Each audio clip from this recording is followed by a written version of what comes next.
muy claramente cómo es el suelo de Ciudad de México. Lo pasamos a revisar a continuación, ¿te parece? Mira.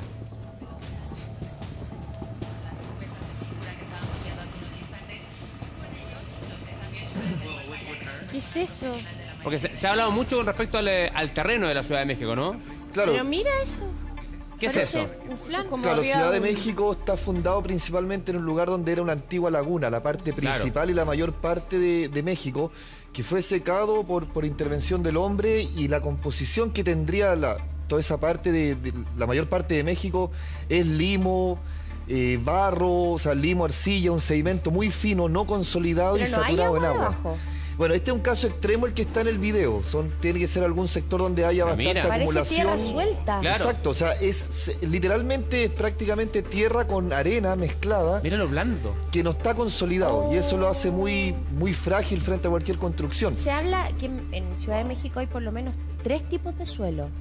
Claro, hay una parte que tiene más hacia los bordes, hacia la parte occidental de México, que es principalmente un macizo más rocoso, que ya sería como los bordes, muy similar como lo que ocurre en Peñalolén, en La Reina, acá en Santiago. Son terrenos más duros. Más duro, claro. Y ya de ahí hacia el interior, hacia el centro, hacia el Zócalo, hacia la parte principal de Ciudad de México, es una verdadera cuenca, una verdadera, por decirlo, una hoga, una olla, una hendidura, una depresión donde ¿Es se ha parecido acumulado este acá? sedimento. Tiene similitudes, pero la diferencia es de que allá había un lago cuando se asentaron los aztecas, y ahí se comenzó a fundar la ciudad. Como de hecho, esta es la Jorge gran pregunta que se ha hecho durante estos días. ¿Qué fue lo que pasó en Ciudad de México? ¿Por qué se cayeron tantos edificios? ¿Podría esto pasar en nuestro país? Revisemos la nota y lo seguimos conversando. Miren. Algunos escaparon a la calle. Otros no supieron reaccionar y se quedaron dentro de sus casas. El miedo se apoderó de millones en Ciudad de México.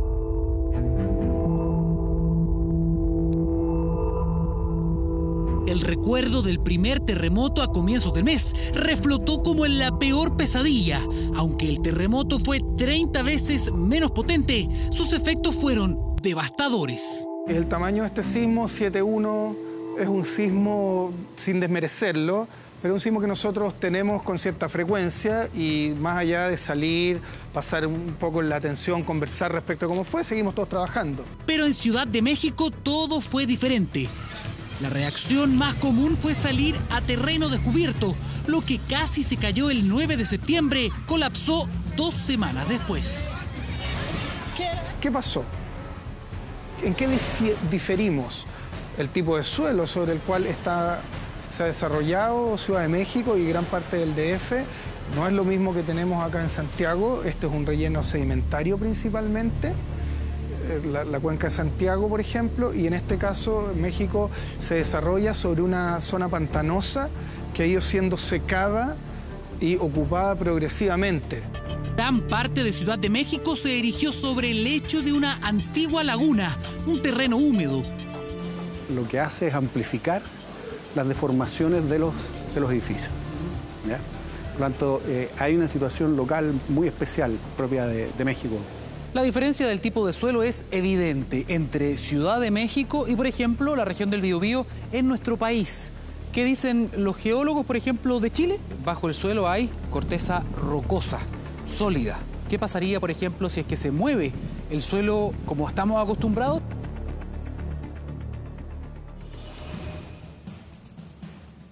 Sin embargo, en Ciudad de México lo que hay bajo el suelo es una capa muy parecida a la arcilla, muy plástica. ¿Qué pasaría ante un estímulo? Supongamos que este también es un edificio. Mire. Ok, los edificios pueden moverse, bien lo sabemos en Chile, con al menos 3 terremotos que superaron la magnitud 7.6. Acá viene otra diferencia clave, el tipo de construcción. El edificio, cuando se deforma lateralmente, eso es lo que uno ve en las imágenes, esas deformaciones empiezan a crecer fuertemente, empiezan a amplificar, claro. Y llega un momento en que el edificio no es capaz de resistir esas deformaciones tan grandes. Y cae el edificio y queda completamente el suelo, con cada piso uno pegado al otro piso. 44 edificios sufrieron el mismo destino. ¿Por qué? En México se usa un tipo de estructuración, se usaba mucho hasta el año 85, que se llama de estructura de marcos, en que la resistencia y la rigidez lateral están dadas por las columnas, que son elementos esbeltos, y por vigas. A diferencia de Chile, en que es principalmente con muros, ¿ya? Que son elementos bastante más rígidos. Eso explica también la diferencia en términos de vidas humanas. Mientras hoy México llora la muerte de más de 220 personas, hace 32 años el país se vistió de negro tras perder 10.000 habitantes.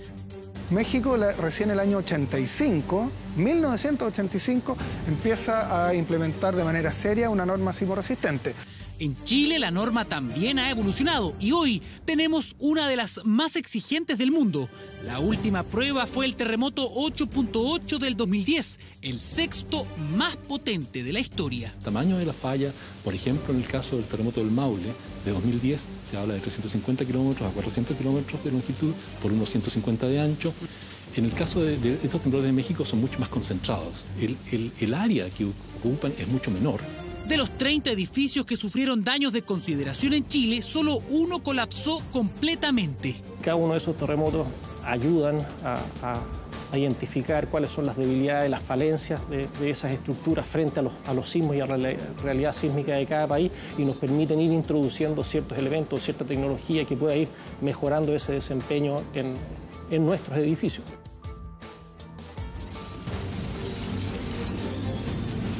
Sistemas de aislación sísmica que pueden reducir hasta en un 90% los movimientos que se generan en un terremoto severo.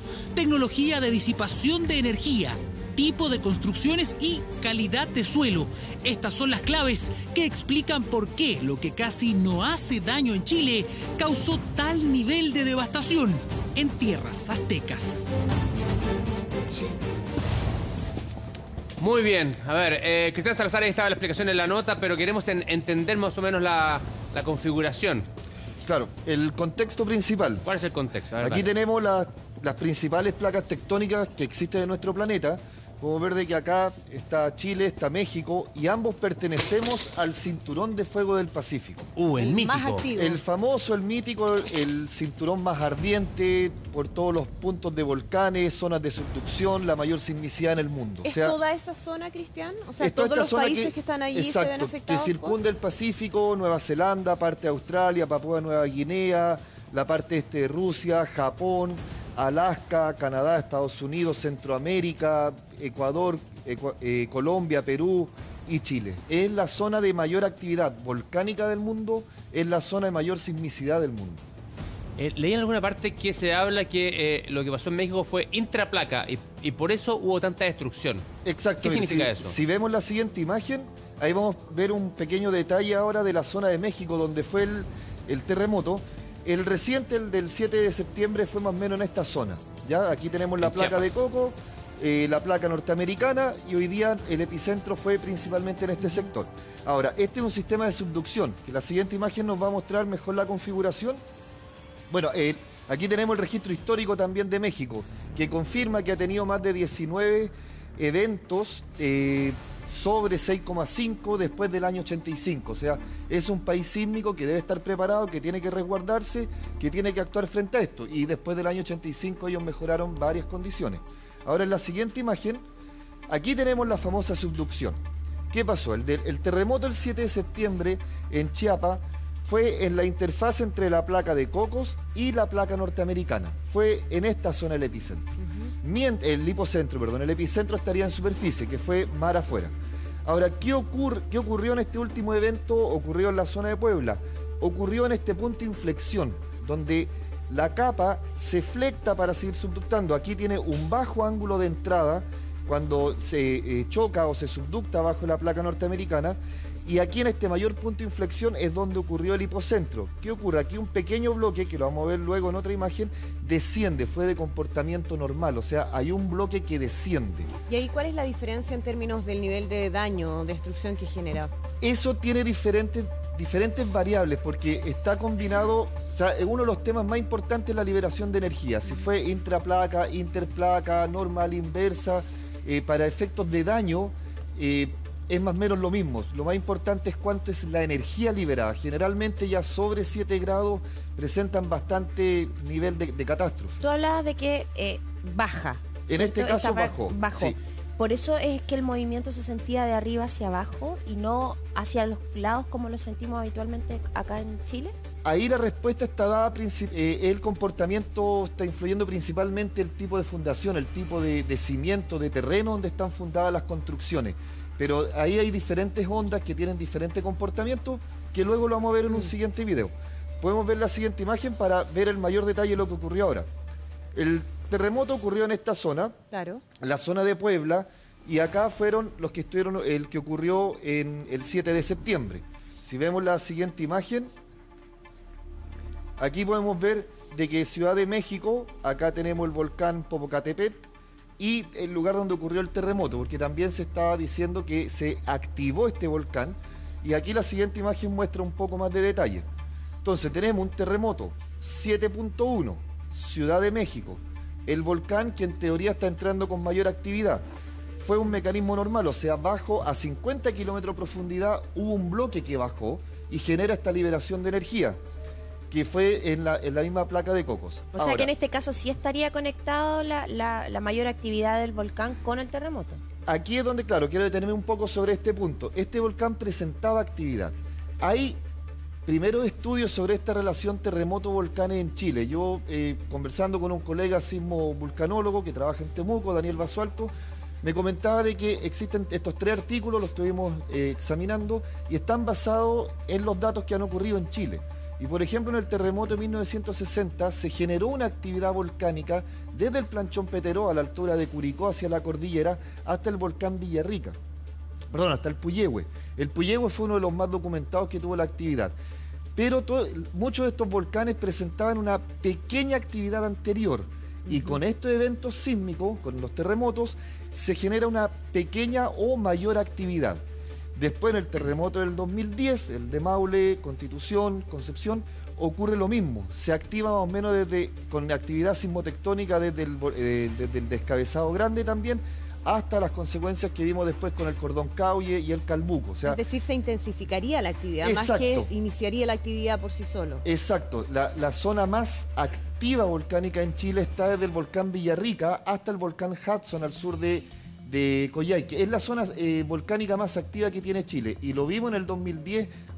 ¿Qué ocurrió después? O sea, se activa el Cordón Cauye, se activó un poco el Villarrica, se activó también el Calbuco.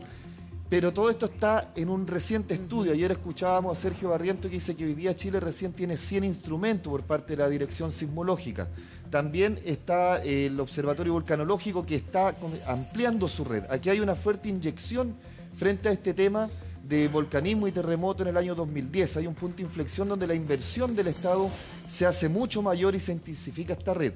Chile aún necesita más profesionales en este tema. Los que hay son de muy buen nivel, pero solamente a nivel de comparación, por ejemplo, Chile tiene 10 veces menos profesionales que Alemania para ver los temas de desastres naturales. Y estamos hablando que Alemania tiene 2/3 de la superficie de Chile y no tiene volcanes y no tiene terremotos. O sea, si comparamos con Suiza, Suiza tiene 50 veces más profesionales que Chile. Entonces se necesita invertir mucho más en capital humano avanzado, gente que se especialice en estos temas y además instrumentación acompañada y de centros de investigación que fortalezcan todos estos temas de desastres naturales. ¿Cristian? Chile está en una compleja situación. Estamos al debe. Es que me quedó una duda cuando veíamos las láminas, cuando tú mostrabas las zonas más sísmicas en la parte mexicana, es en la zona costera. Ahí veíamos como una gran cantidad de movimiento, pero Puebla como que se alejaba de ese punto. ¿Es una zona sísmica o aquí se ve una situación distinta? Claro, nosotros lo que estábamos viendo en este mapa es dónde comienza la subducción. Ya. Pero si vemos en la siguiente imagen, este límite que está aquí, en la siguiente imagen se representa, sería esta línea. Uno puede sentir eventos sísmicos de mayores profundidades, hasta incluso de 100 o 200 kilómetros, algo que puede estar ocurriendo acá. Acá ya mucho más abajo, ya entrando a la zona del manto, esta es la corteza, acá tenemos el manto donde está todo el material fundido, esta corteza ya es absorbida por el manto. Entonces podemos tener eventos a distintas profundidades. ¿A qué profundidad fue este? el Este fue a 7.1. 50 o 51 kilómetros, Igual el es que ocurrió poco. ahora, y ocurrió en esta zona de inflexión. ¿Eso es bastante superficial o no? Digo, en términos de Está los como en el daños que límite, genera. está como en el límite. Cada terremoto tiene diferentes particularidades y diferentes componentes. Si vamos desde la superficie hacia abajo, tipo de fundación de la ciudad, tipo de ángulo de convergencia, velocidad de la placa de convergencia, punto donde está ocurriendo el evento, si es intraplaca o en la interfase de dos placas, son muchas variables y yo diría que se está en la etapa aún del conocimiento de esta dinámica. Por eso insisto que mayor instrumentación, mayor profesional en estos temas para poder estar preparados. O sea, estas son cosas que no podemos intervenirlas ni hacer nada por el estilo. Van y van a seguir ocurriendo. Pero cómo preocuparnos para actuar frente a este tipo de cosas. Por ejemplo, después de la experiencia del año 60, el cambio de la normativa de construcción en Chile fue un gran avance. Comenzar a ver las zonas de seguridad en las ciudades, etcétera. Muchos planes que se pueden trabajar con equipos multidisciplinarios. Nosotros como geólogos vemos la dinámica y no existe una ecuación, una fórmula, una matriz que nos diga este es el comportamiento. Yo creo que va a ser muy difícil de poder encasillarlo de esa forma. Cada volcán es particular. Cada sector de la zona de subducción es particular y tiene sus dinámicas. Cristian, tú decías que, bueno, tenemos 100 estaciones en Chile. ¿Nos alcanza para monitorear a todo el país en ese caso? Siempre desde el punto de vista que se vea. Porque incluso, por ejemplo, si no tuviéramos nada de instrumentos, desde Estados Unidos se pueden monitorear los terremotos de Chile. De Chile se pueden monitorear los desde China. Pero la respuesta frente a las alarmas o para los estudios detallados, sí se necesita una red mucho más densa. Y estos profesionales que hay tanto en el extranjero, como dices tú, Suiza o Alemania, donde no tienen fenómenos naturales de este tipo, ¿vienen a Chile a estudiar? ¿Aprenden acá? Sí. ¿Hay convenio? Sí, de hecho, eso es bastante que se fortalece en los centros de investigación y sobre todo en las universidades, y hay una colaboración bastante fluida. Alemania, por ejemplo, ha tenido proyectos que han durado por más de 10 o 20 años, se llamaba el proceso de formación de los Andes, por ejemplo, donde se estudiaban todas estas dinámicas. Sí existe la colaboración, incluso los 3 artículos que existen hoy día de la relación terremoto-volcanes, 2 son de colegas nacionales y 1 son de colegas británicos, por ejemplo. Ahora, perdón, pero estas placas lo que hacen es acomodarse, ¿cierto? Exacto, hay que imaginarse que estas placas están empujando una con otra. Esta placa va en esta dirección, producto que en el Pacífico está ocurriendo una separación. Estas son velocidades de 4 o 5 centímetros por año, y esta viene en la otra dirección, que está siendo empujada hacia el oeste. Chocan. Entonces choca y es una fricción permanente y constante. Una permanente tensión que hay ahí. No es que en algún momento se vayan a acomodar y queden ahí detenidas. No, porque mucha gente le llama que hay energía acumulada. Sí. ¿Pero se le llama así? Sí, es energía acumulada, de hecho se puede medir, y por eso, por ejemplo, para el terremoto del 2010 habían estudios que ya habían determinado que se estaba deformando la corteza en esa zona entre Constitución entre Maule y Biobío, que ya había suficiente energía acumulada para generar terremotos sobre 8 grados. Eso ya se sabía un par de años antes. El problema no se puede decir cuándo exactamente va a ocurrir.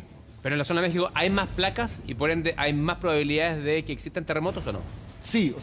Porque acá en Chile uno escucha la sudamericana, la de Nazca, y acá uno ha escuchado la de Cocos, la americana, la del Caribe. Sí, la del Caribe, hay una microplaca Rivera también, o sea... Hay más probabilidades entonces. Hay más probabilidades y en la zona del Caribe también, o sea, este es un constante. Si uno comienza a revisar el Servicio Geológico Norteamericano, están ocurriendo cada 30 minutos, cada 20 minutos eventos sobre 4,5 grados de magnitud en diferentes partes del mundo. Y hablábamos del tipo de suelo. Exacto. Tenemos un video justamente para graficar lo que pasa. Mira, acá está. Claro, en este video se están mostrando 3 zonas de construcción. Entonces se va a hacer un corte transversal acá para poder ver los diferentes tipos de basamento que tiene este tipo de obra. ¿Ya? En un primer caso vamos a tener roca sólida, maciza. Vamos a tener en otro sedimento pobremente consolidado o semiconsolidado. ¿Ya? Y acá una zona con sedimento muy fino y saturado en agua, como el caso de México. La construcción es la misma. La construcción es la misma. se construyó igual. La misma constructora, los mismos maestros, el mismo cemento. Todo igual, ya. Todo igual. Pero 3 tipos de fundaciones diferentes. Wow. Entonces... Que así es, perdón, pero ese es el mismo suelo de México. Exactamente, de oeste a este en México esta situación, y en Santiago tenemos algo similar, Peñalolén, Las Condes, La Reina, la parte central de Santiago. ¿Y en Concón, Cristian? La costa En también. Concón estaríamos, estaríamos en esta Claro. situación más o menos, Viña del Mar también. ¿Ya? A ver. Vamos. Ahora, tendríamos 3 tipos de ondas principales. La P, que pasa primero, que genera un movimiento más vertical en las construcciones. Ya. Luego vienen las ondas S, que son las secundarias, y genera un movimiento más en la horizontal y genera leves daños. ¿Vieron cómo se mueve mucho más rápido? Siempre se mueve más el de la Y arena. estas son las más complicadas, las superficiales, que tienen un movimiento oscilatorio. No movió casi nada en el suelo rocoso firme. Luego en el semiconsolidado genera más daño y más movimiento. Y miren el último caso. Es una verdadera gelatina, como veíamos en el video anterior. Se comporta de una manera muy inestable. Es literalmente como que estemos caminando sobre roca, nos vamos a sentir muy seguros. Pero cuando caminamos sobre el barro, nos vamos a estar hundiendo y nos Y ahí vamos a se estar hundió moviendo. definitivamente uno. Definitivamente cae. de Podemos más repetir, arriba. claro, podemos repetir la última parte, si volvemos un poco el video atrás. Más ¿Y menos esas son como las en los ondas que se segundos 20. sintieron ahora en México? Exacto, o sea, siempre viene la onda P, la onda S, Esa es la segunda. y después vienen estas ondas superficiales superficiales. que tienen un movimiento oscilatorio. Pero todos los terremotos tienen esos tres Todos, los tres tipos de movimientos. ondas. Ya. Todos ¿Qué? tienen este tipo, y en los suelos de menor consistencia, los menos sólidos, amplifica la onda y por eso genera un mayor movimiento. Cristian, recién hablabas tú que los suelos, decías Macul, Peñalolén, ibas por varios, y cuando llegamos a la parte como de la arena, nos fuimos a Concón, pero que acá en la región metropolitana existe ese tipo de suelo. Sí, existe un poco, pero no tanto como ¿En se serio? muestra en esta imagen, sí, hacia la zona de Pudahuel y Maipú. Ahí está ese suelo, Cristian. Sí, el pero tres. no tan saturado en agua. Ya. Son pantanosos ya. Claro, claro. la profundidad del agua es un poco mayor a 20 metros en esa zona. O sea que en un terremoto de similares características podría eventualmente suceder algo así, por ejemplo en Maipú.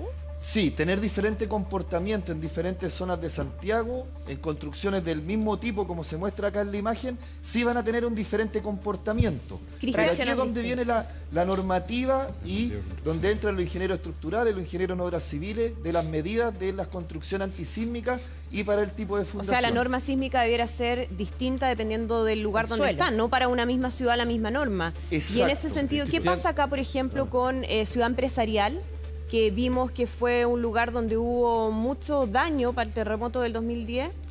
Es una pequeña cuenca que también tiene mayor saturación de agua comparado con la parte media de Santiago Centro, Providencia o Estación Central. Es una zona que está con mucho más agua que en las otras partes de Santiago. Entonces, sí yo recomendaría que se considerara el tipo de fundación. Generalmente se está considerando la mecánica de roca de los primeros metros, pero hay que, en muchos países, Chile aún falta eso, se debe considerar la geología para la normativa para construir. Tiene que haber el estudio geológico previo. En Ñuñoa también hay un suelo similar cerca del Estadio Nacional, porque Sí. ahí recordemos que hay varios edificios que ya son de construcción bastante antigua. Sí, de este tipo de construcciones, o sea, de fundamento, un sedimento de tipo aluvial bastante antiguo que está semiconsolidado, tiene buena respuesta.